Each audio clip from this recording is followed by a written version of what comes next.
prezentăm instalarea unei alarme cu pornire motor și cu aplicație pe telefon la acest Duster din 2018.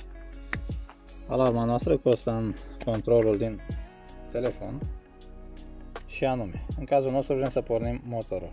Printr-o simplă apăsare am dat comandă să ne pornească motorul.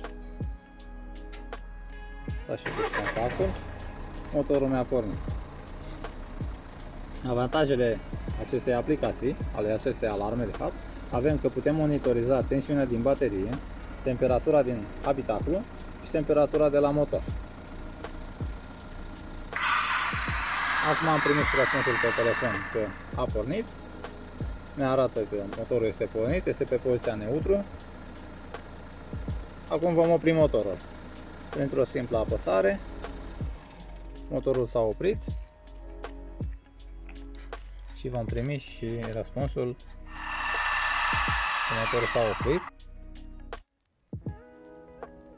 Mai primim informații pe rețeaua CAN, ce se întâmplă cu această alarmă și ne vede combustibilul, da?